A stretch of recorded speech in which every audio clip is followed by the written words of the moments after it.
Hello channel సభ్యులందరికీ కార్తీక మాస శుభాకాంక్షలు. కార్తీక మాస సందర్భంగా ఈరోజు మనం ప్రత్యేకంగా అందరితో కలిసి జరుపుకునే వనభోజనాల గురించి మాట్లాడుకుందాం.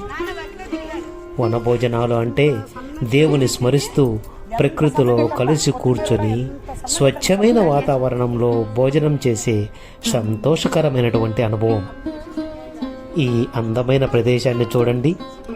ఇక్కడ చుట్టూ పచ్చదనం, పక్షుల చిలిపి కిలకలతో ఉండే ఈ ప్రదేశంలో మన ఆనందము రెట్టింపు అవుతోంది. కుటుంబ సభ్యులతో కలిసి మనమే ఇక్కడ ఇష్టమైన వంటకాలను తయారు చేసుకొని స్వామికి ప్రసాదముగా పెట్టి తర్వాత వనభోజనాలను చేద్దాం.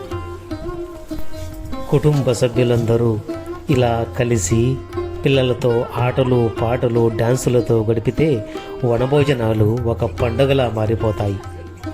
ఇతర సమయాల్లో మనం ఎటూ బిజీగానే ఉంటాం.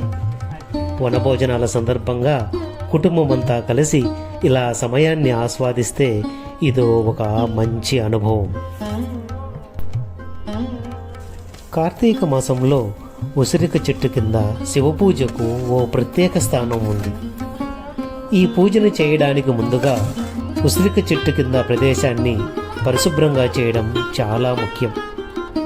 ముందుగా ఈ ప్రదేశంలో ఆకులు, ధూళి వంటి అవశేషాలను తొలగించి సంపూర్ణంగా శుభ్రం చేద్దాం. వనభోజనాలు అంటేనే సమిష్టిగా జరుపుకునేటువంటి ఒక కార్యక్రమం. కావున మేమందరం సమిష్టిగా కలిసి ఇక్కడ మట్టితో శివలింగాన్ని తయారు చేయబోతున్నాం.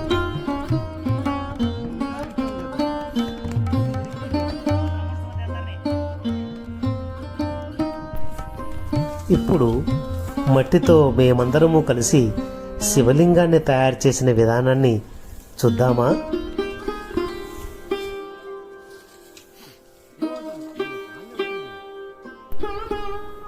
భక్తులు కార్తీక మాసంలో శివకేశవులతో సమానంగా ఈ ఉసిరి చెట్టును పూజిస్తారు.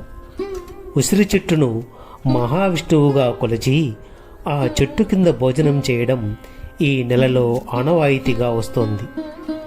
ఉసిరిక చెట్టు వేర్లలో శ్రీ మహావిష్ణువు, కాండంలో శివుడు, చెట్టుపైన బ్రహ్మదేవుడు, చెట్టు కొమ్మల్లో సూర్యుడు, చిన్న చిన్న కొమ్మల్లో సకల దేవతలు ఉంటారని శాస్త్రోక్తి.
సైడ్ కూడా ఏం మట్టి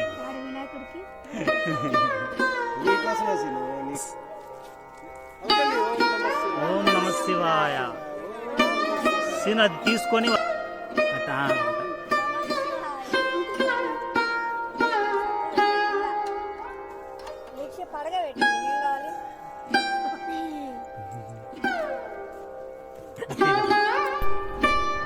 ఈ విధంగా స్వహస్తాలతో మట్టితో శివలింగాన్ని తయారు చేసి దానిని ఉసిరిక చెట్టు కింద ప్రతిష్ఠించి అందుబాటులో ఉన్న పుష్పాలతో అలంకరిస్తారు. దీని తర్వాత పూజలో మొదటగా స్వామి దగ్గర దీపం వెలిగించి భక్తిపూర్వకంగా నమస్కారాలు చేస్తారు. పూజా సమయంలో ఓం నమః శివాయ అనే మంత్రం జపించడం చాలా శ్రేయస్కరం. ఈ మంత్రం శక్తి, శాంతి, సాన్నిహిత్యాన్ని ప్రసాదిస్తుంది. ఉసిరిక చెట్టుకి పూలతో అలంకరణ చేసి నీరాజనం పట్టి శివుడికి నైవేద్యం సమర్పిస్తారు.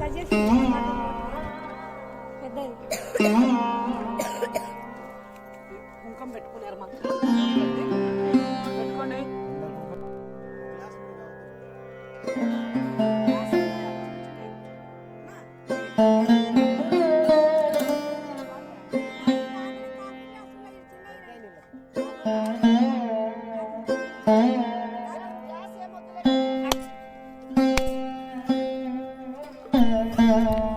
ఇలా శివనామస్మరణతో సంతోషంగా పూజ చేస్తే శివానుగ్రహం కలిగి మన కుటుంబంలో నవ్వులు, సంతోషాలు కూడా పుష్కలంగా వెళ్ళి విరుస్తాయి. సీను ఒకరు తెలిసి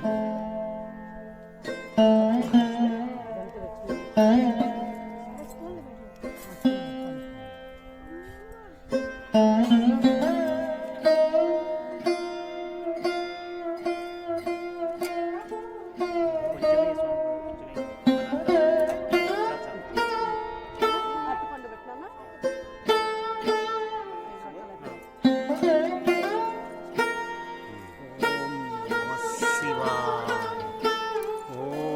మీరు లేచి నిలబండి స్వామికి, ఇంత లేచి నిలబండి.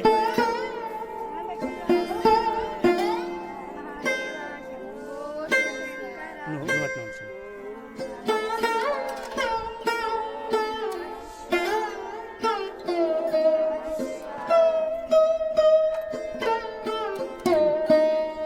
ఉండండి కింద అది అట్లా శివుడి ఆడున్నాడు, మీరు ఆడుకుంటారు కింద చేయబెట్టాలి కాకుండా.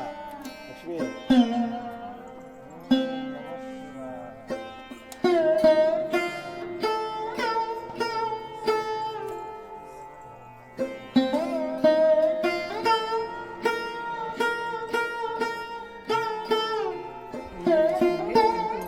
కాళ్ళకి దండం పెట్టుకో. స్వామి ముందర పెట్టుకోకూడదు.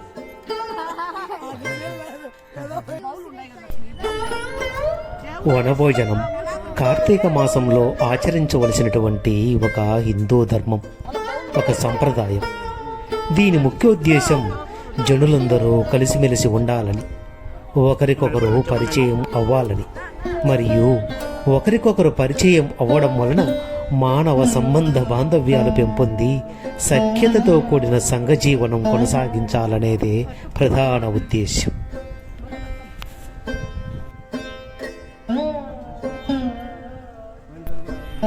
ఇలాంటి మరిన్ని ఆసక్తికరమైన విషయాల కోసం మా ఛానల్ను సబ్స్క్రైబ్ చేయండి.